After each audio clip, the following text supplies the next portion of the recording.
béni Dieu. Que ce que je n'attendais pas, ça c'est un miracle. Alléluia.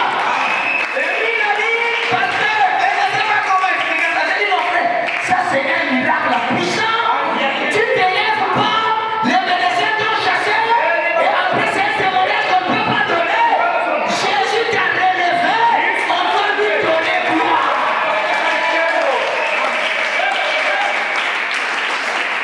Alléluia. En Dieu, il n'y a pas de maladie de honte. La maladie de honte n'existe pas. C'est le Dieu de la Bible qui l'a fait. Son fils a été malade. Et Dieu l'a réparé. Et nous témoignons ça. Nous croyons ça. Et c'est ce Dieu que nous avons besoin. On a besoin de ce Dieu-là. Là où le médecin a dit on ne te reçoit plus. Et Jésus te répare. Quand il va voir le médecin dit petit, qu'est-ce que tu as fait? Il dit j'ai trouvé une formule. C'est Jésus la formule. Amen. Frère, il n'y a pas une maladie. Il n'y a pas une maladie.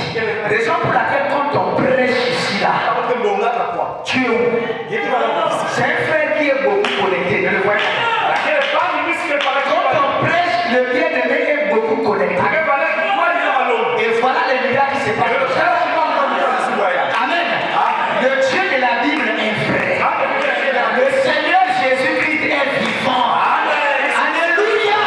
Donc il peut réparer les hommes et il peut réparer les femmes. S'il l'a réparé, il est capable de te réparer aussi. Même si tu es une femme, tu es dans les mêmes conditions. On m'a dit, les hommes sont bouchés. Le Dieu va déboucher ça. Qu'est-ce qu'il est capable de faire? Il n'y a pas quelque chose qu'il soit incapable de faire. Et je dis que le nom de Jésus soit loué. Que le nom de Jésus soit élevé. Et que si quelqu'un, peut-être que dans une telle situation, comme on vient de me faire l'église, il croit que le même Dieu qui a relevé Idriss est capable de te relever parce qu'il ne change pas. Il lui donne sa place à lui. Il va t'honorer. Si il ne lui donne pas sa place, tu ne seras pas honoré. Frère, on a besoin d'un Dieu de miracles. Un Dieu qui fait des miracles. Un Dieu puissant. Alléluia. Oh, je commence à mieux me sentir. Un Dieu capable. On n'a pas besoin d'un Dieu incapable. Mais nous avons besoin d'un Dieu capable. Là où l'homme a perdu espoir, il y a quelqu'un qui vient le relever. D'ailleurs, ne dites pas lequel tu pries, c'est quoi? Tu pries, c'est que quand tu es arrêté, il y a une force qui vient prendre la relève. Alléluia. Et cette force-là s'appelle Jésus-Christ. L'église de Dieu, on doit montrer au monde que Jésus existe.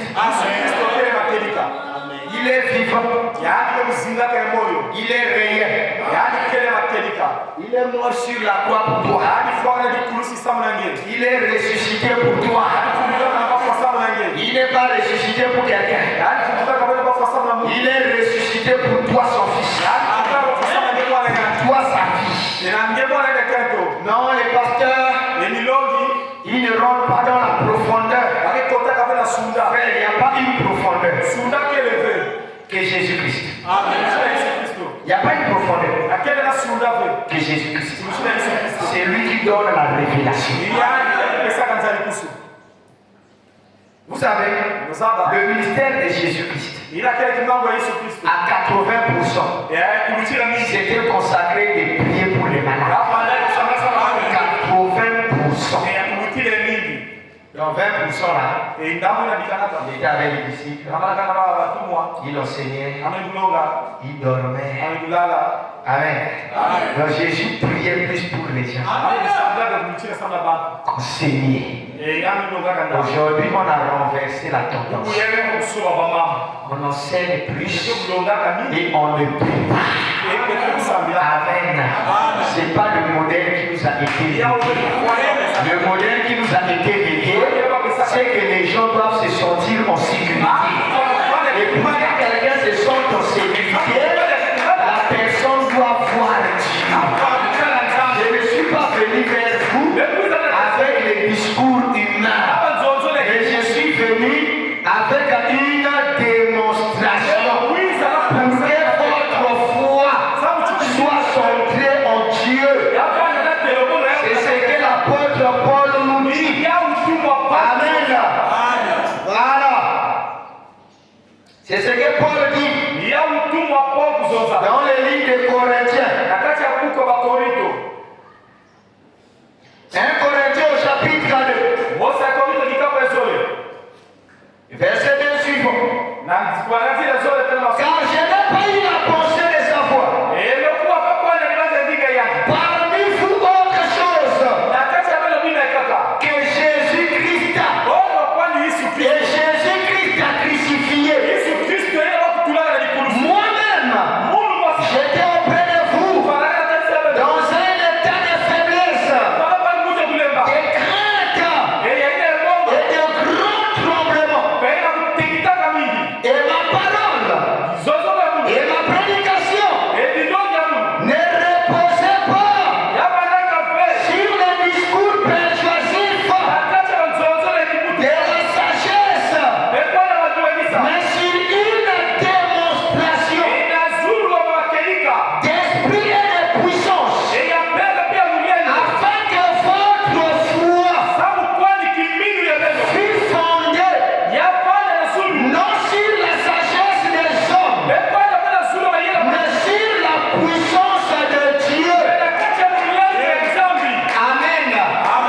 Parole de Dieu.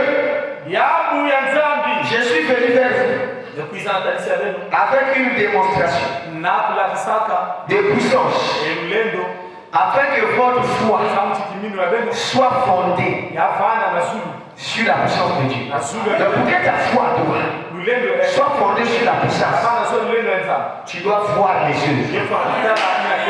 Tu n'as jamais vu miracle. Tu n'as jamais vu ceci. Ta foi aura des repères comme. Amen. On doit donner les repères aux foi des gens. J'ai besoin d'un amen. On doit donner des repères.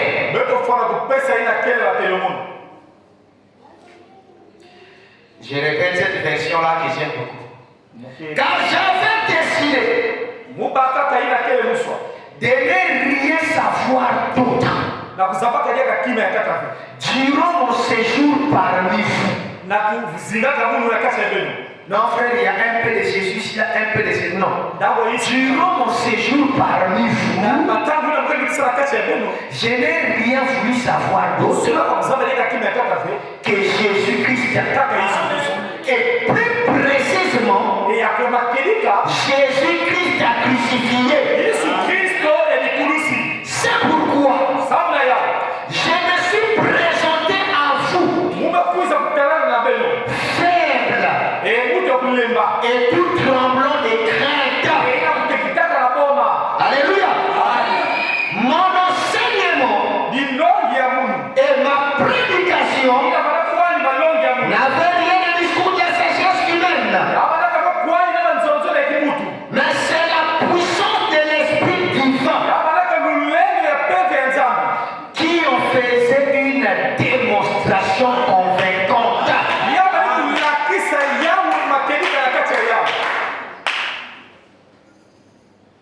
Ainsi, votre foi ne repose pas sur la sagesse des hommes, mais bien sur la puissance de Dieu. Non, frère, la parole de Dieu va nous juger. Alléluia. Jésus est venu mourir pour nous donner la possibilité de reproduire la même chose que lui. La mort de Jésus-Christ crée des petits Jésus. Jésus-Christ est comme le grain d'arachide. Quand tu vas planter un seul grain, tu ne vas pas récolter un seul grain. Tu peux avoir 10 grains. Ça va se multiplier. Donc en enterrant Jésus, Satan a permis que Jésus se multiplie. Satan ne connaissait pas la loi de l'agriculture. Ça l'a embrouillé. Il ne devait pas enterrer Jésus. Il devait le laisser pourrir sur la croix. Mais quand il est allé l'enterrer, Jésus s'est multiplié. Et Satan ne comprend plus la scène. Alléluia! Il ne comprend plus. Il y avait une fois Jésus. Il va le persécuter. Ici aussi une fois Jésus. Il y a maintenant beaucoup de Jésus sur le terrain. Amen. Il y a beaucoup de Jésus sur le terrain. Et tout celui qui a l'esprit de Jésus va honorer Jésus et va reproduire Jésus. Et je vais te dire quelque chose. Écoute-moi bien. C'est à quoi on t'existe tous les jours. C'est ça qui va t'influencer. Tous les jours on t'existe sur quoi? C'est ça qui va t'influencer. Parce qu'aujourd'hui là, tu t'appelles Vincent. Parce qu'on a insisté sur Vincent. Tu entendais tout le temps le son Vincent. Vincent, ça s'est lié à toi. Et c'est devenu un avec toi. Amen. Il y a un son aussi que je dois insister. Que tu entendes ça tout le temps. Même si tu ne fournis pas les efforts. Écoute-moi bien mon frère.